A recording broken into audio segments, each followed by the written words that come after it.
नमस्कार, आप देख रहे हैं लाइव इंडिया हर पल। मैं हूं आपके साथ रेखा मिश्रा। मुख्यमंत्री नीतीश कुमार की अध्यक्षता में हुई कैबिनेट की बैठक खत्म हो गई है, जिसमें 8 अहम प्रस्ताव पर मुहर लगी।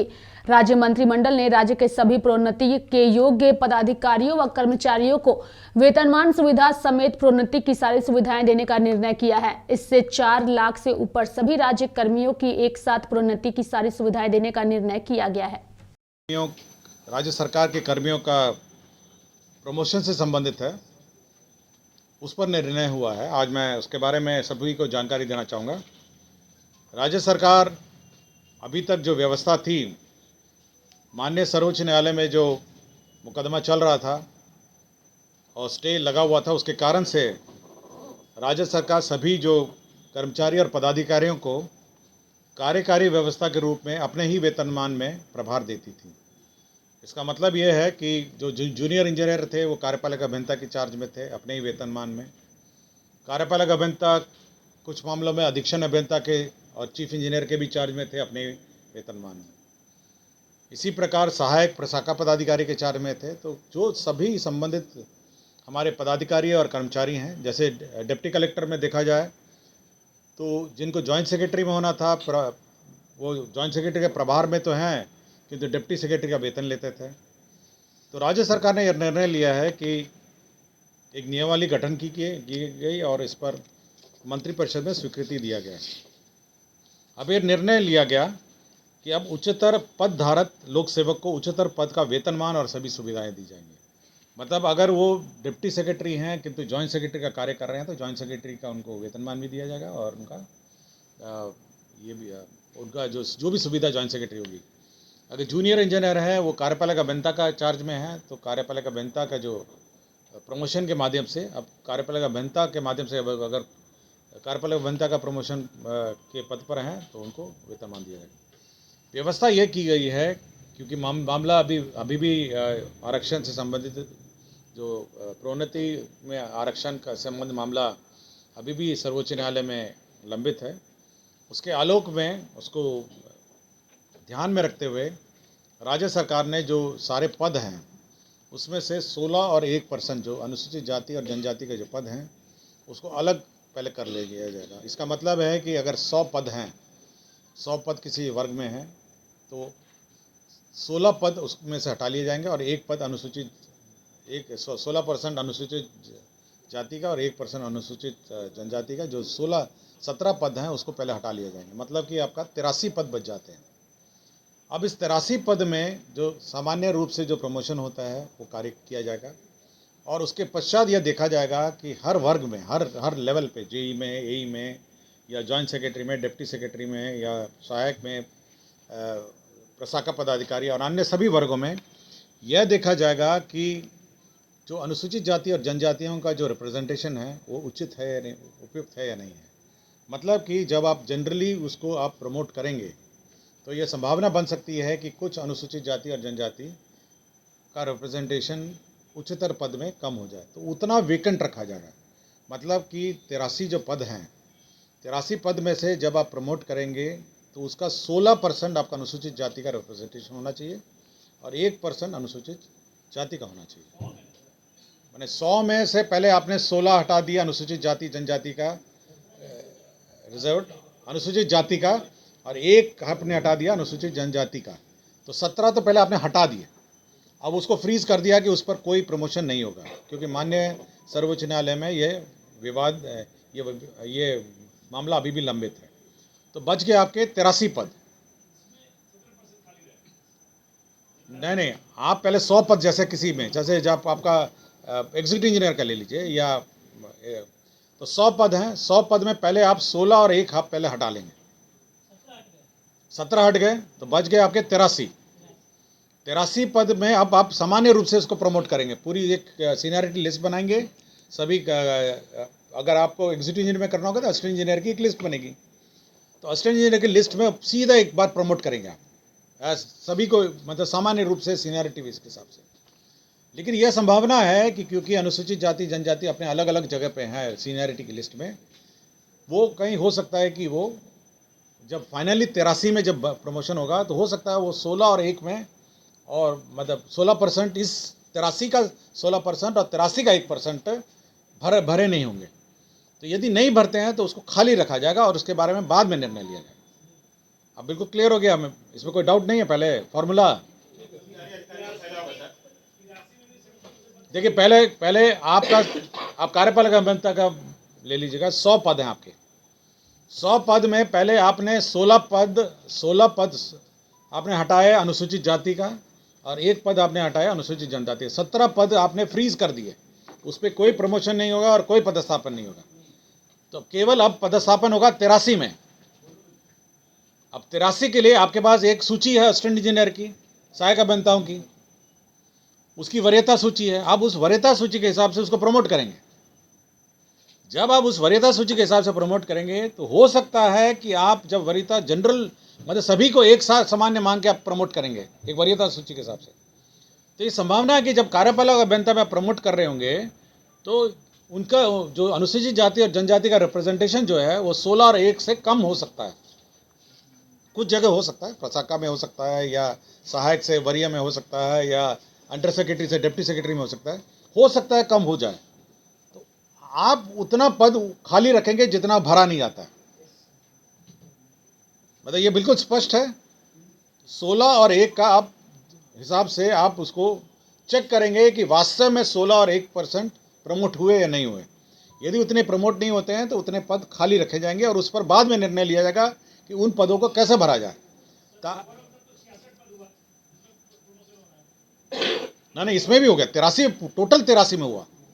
आप 83 मानकर आप प्रमोट करेंगे, पूरी वरीयता सूची को 1 मानते हुए, और ये चेक करेंगे प्रमोशन के बाद कि वास्तव में वो अनुसूचित जाति और जनजाति का रिप्रेजेंटेशन का जो फॉर्मूला है 16 और 1 वो वास्तव में मेंटेन इस 83 पदों में हो रहा है या नहीं हो रहा है। अगर नहीं हो रहा है तो उतने पद खाली रखे जाएंगे और उस पर सरकार बाद में निर्णय लेगी। हाँ हाँ हाँ हाँ हाँ, बस 83 में कोटा ये 2016 से पेंडिंग है। 2016 से पेंडिंग है, मतलब 6 साल से हम लोग प्रतिनिधित्व नहीं कर पाए हैं। तो इसलिए वैकल्पिक रूप से हम लोगों ने ये व्यवस्था की है कि प्रमोशन हो और साथ ही अनुसूचित जाति और जनजाति का जो रिप्रेजेंटेशन है प्रमोशन में बाद में वो भी रहे। और जब फाइनली जो माननीय उच्च न्यायालय का सर्वोच्च न्यायालय का निर्णय आएगा तो वो जो 16+1 वो फ्रीज्ड वैकेंसीज हैं उस पर भी निर्णय होगा। फिर एक बार फिर से ये पूरी एक्सरसाइज प्रमोशन और रोस्टर की बात की जाएगी। कार्यकारी प्रभार लेकिन रेगुलर है ये, मतलब अब रेगुलर वेतन है। मतलब अगर उसको प्रभार आप देते हैं सहायक अभियंता से असिस्टेंट इंजीनियर का, तो असिस्टेंट इंजीनियर का उसको वेतन देना पड़ेगा। तो असिस्टेंट इंजीनियर साहब एग्जीक्यूटिव इंजीनियर का जो प्रभार देते थे पहले, आप अपने वेतनमान में देते थे, अब उच्चतम वेतनमान में आप देंगे। मतलब वो क्योंकि मान्य अभी मामला अभी भी मतलब न्यायालय में विचाराधीन है ना, इसलिए कार्यकारी है।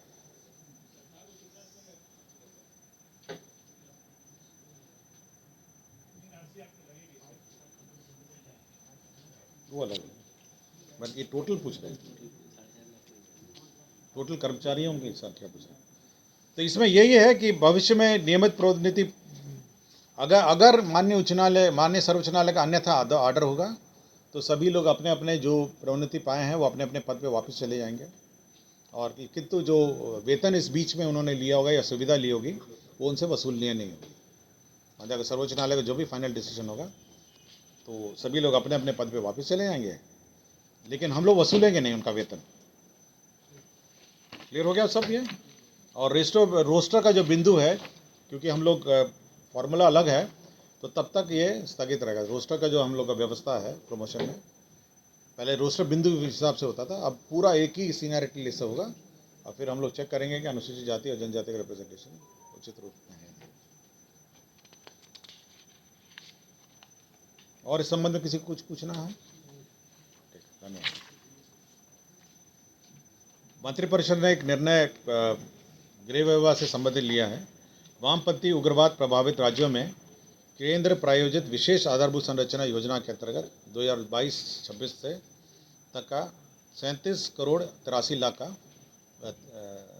योजना स्वीकृत किया है। 37 करोड़ 83 लाख का ये 22 से 26 का है। ये इंफ्रास्ट्रक्चर का उग्रवादी क्षेत्रों में इंफ्रास्ट्रक्चर का योजना है। बिहार पंचायत सेवा नियमावली 2010 में संशोधन किया गया है और इनकी जो सेवा नियमावली में अब 4 स्तर के होंगे। मूल कोटि होगा प्रखंड पंचायती राज पदाधिकारी का, प्रथम प्रोन्नति स्तर होगा व्याख्याता, मुखिया, सरपंच प्रशिक्षण संस्था और जिला पंचायती राज प्रशिक्षण संस्था। तो प्रशिक्षण संस्था के जो व्याख्याता और जो प्रशिक्षण संस्था के ये होंगे इंचार्ज होंगे वो प्रथम प्रोन्नति का होगा। द्वितीय प्रोन्नति स्तर होगा अपर जिला पंचायती राज पदाधिकारी और अपर मुख्य कार्यपालक पदाधिकारी जिला परिषद। और तृतीय प्रोन्नति स्तर होगा जिला पंचायती राज पदाधिकारी सह प्राचार्य, सहायक निदेशक, मुखिया सरपंच प्रशिक्षण संस्था, जिला पंचायती राज प्रशिक्षण संस्था, राज्य स्तरीय प्रशिक्षण एवं शोध संस्था। तो 4 स्तर का है, तो 4 स्तर का पुनर्गठन किया गया है। हम आपको दे देंगे 4 स्तर का, मैडम 4 स्तर का आपको दे देंगे, आप बांट दीजिएगा। तीसरा है जो राष्ट्रीय सुरक्षा के दृष्टिकोण से जो प्रोक्योरमेंट की व्यवस्था है, GFR 2017 के नियम 144(11) में संशोधन किया है। प्रोक्योरमेंट मतलब जो टेंडर वेंडर में कौन भाग लेंगे और कौन नहीं भाग लेंगे, इसमें केवल राष्ट्रीय सुरक्षा के दृष्टिकोण से ऐसी संस्था डिबार्ड रहेंगी जो मतलब देश के राष्ट्रीय सुरक्षा से संवेदनशील जो देश हैं उनसे तालमेल रखती हो, उनके साथ साठगांठ करती हो, वैसे कंपनियों का टेंडर में भाग लेना वर्जित रहेगा। मतलब जैसे मैं कोई कंपनी भाग लेती है, अगर उस कंपनी का कोई अग्रीमेंट या डीलिंग या कुछ अरेंजमेंट किसी अन्य ऐसा देश से हो जो राष्ट्रीय सुरक्षा के दृष्टिकोण से उचित ना हो, वैसे कंपनियां भाग नहीं ले सकेंगी।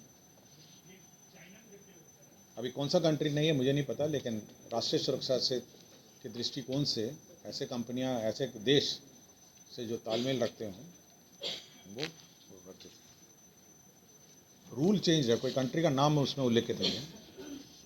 राज्य के सभी राजकीय दंत महाविद्यालय या राजकीय दंत महाविद्यालय अस्पताल में नामांकन एवं अन्य शुल्क का निर्धारित किया गया है। एडमिशन फ़ीस क्या होगा, ट्यूशन फ़ीस क्या होगा, हॉस्टल फ़ीस क्या होगा, कॉशन फ़ीस क्या होगा, तो सारे फ़ीस का निर्धारित किया गया है। जैसे मेडिकल कॉलेजेस में हुआ है उसी प्रकार डेंटल कॉलेज में भी फ़ीस समान अनुपात में निर्धारित किया गया है। अगर चाहिए होगा फ़ीस मैडम आपको दे देते हैं। इंदिरा गांधी आयुर्विज्ञान संस्था पटना में 149 पदों का सृजन किया गया IGIMS में। खरीफ विपणन मौसम में हर साल बैंक गारंटी ली जाती है और जो कोऑपरेटिव बैंक और अन्य सहकारी संस्थाओं को लोन दिया जाता है प्रोक्योरमेंट के लिए। तो 8,000 करोड़ का लोन दिया जा रहा है जिसमें सरकार गारंटी दे रही है। अंबिका प्रसाद गुप्ता है, अपर जिला एवं सत्र न्यायाधीश दरभंगा, तो बर्खास्त हैं। बर्खास्तगी आदेश को रद्द करते हुए वापस लिया गया है। ये बर्खास्त हुए थे 3/9/2015 को, उनका बर्खास्तगी आदेश वापस लिया गया। तो यही 8 एजेंडा हैं जिस पर आज निर्णय लिया गया। धन्यवाद।